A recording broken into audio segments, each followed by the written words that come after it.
Is Javonte Williams being drafted too high? Where should you look to take him in upcoming drafts? And why he has a legitimate case as a top 5 running back in 2022. We're going to talk about all that and more right now.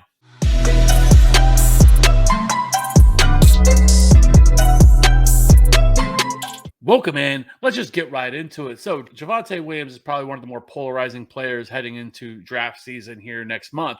We're only really about a week away from training camp beginning. And, this is going to be a guy that's going to be closely monitored, especially through training camp, preseason. This is a pretty easy situation here for Javonte Williams. Now, the case against him all offseason has been, well, Melvin Gordon is still there. Melvin Gordon, they split touches last year.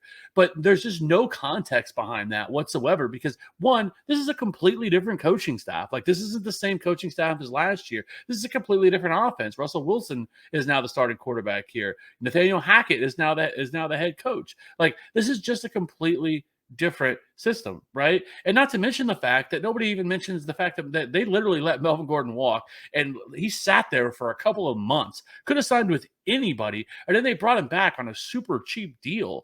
And so this whole entire argument for people that, oh, well, it's going to be a 50-50 split again is just truly ridiculous, right? So let's just go back and look at a little bit of 2021 as well. Yes, they split opportunities. Javonte Williams had 50% of the opportunities. Melvin Gordon had 52% of the opportunities. Javonte Williams had 11.9 carries, 3.1 targets per game, 903 rushing yards, 316 receiving yards, 7 touchdowns, good for 12.1 fantasy points per game. Now, he was the far more efficient running back as well, 17 yards per route run with a 10% target share. He was also 7th in yards created, 2nd avoided tackles per attempt, and 2nd in missed tackles forced as well.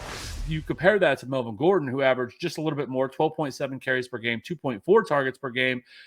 He also had 919 rushing yards, 200 receiving yards, and 10 touchdowns to go along with a 0.97 yards per route run, which is dreadful, 8.1% target share, and 26th in yards created per attempt.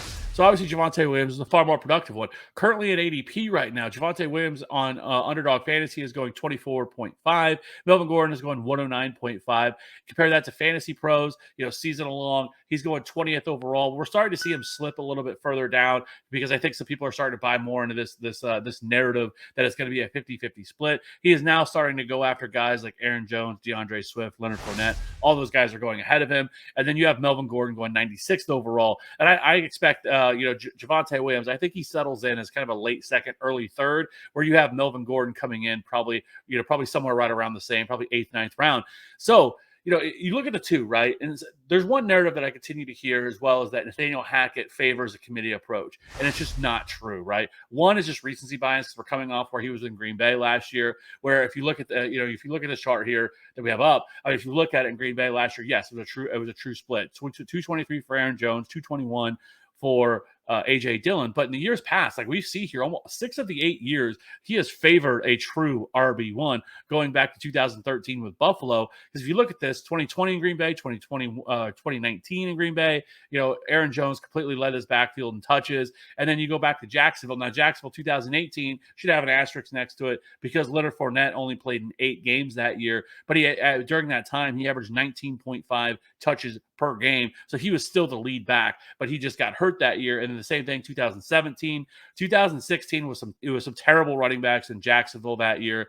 And then you go back to Buffalo, kind of the same thing. And when you look at 2013, that was Fred Jackson, who was 33 years old, competing with C.J. Spiller there in a true split. And then 2014 was Fred Jackson again, and C.J. Spiller got hurt, only played 9 games. So as we could tell, like he has favored a workhorse running back. He has a true RB1. This isn't a situation where every year you're looking at a true split. And so this is why I believe that I think it's pretty easy to make a case that Javonte Williams probably comes in this year and gets, I would say at the very least early on, 60 to 65% of the opportunities. But I think by the end of the year, you're looking at 70% of this backfield going to Javonte Williams. He's the better running back. Melvin Gordon is coming up on the age 30 season.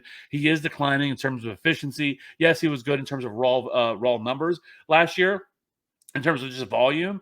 But I think this is where we see the split. Like they didn't trade up into the second round last year to get Javonte Williams to once again be a 50-50 split. Javonte Williams is the better running back. Draft him with confidence because honestly, if things go the way that I think we're starting to hear from beat reporters too out of Denver, that Javonte Williams is going to be the lead back here, then we're looking at a guy who has top five upside. Like this very well even could be a type of situation much similar to Jonathan Taylor last year. Because you look at Jonathan Taylor heading into 2021, it was a lot of people really nervous about Nyheim Hines. There was a lot of talk about Nyheim Hines being heavily involved.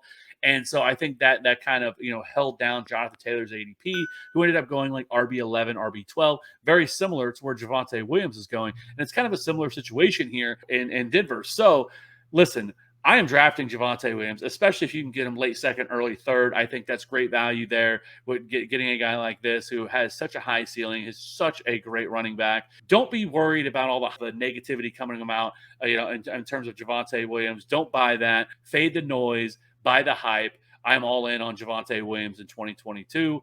We'll catch you on the next one. Bye. Are you listening? Damn.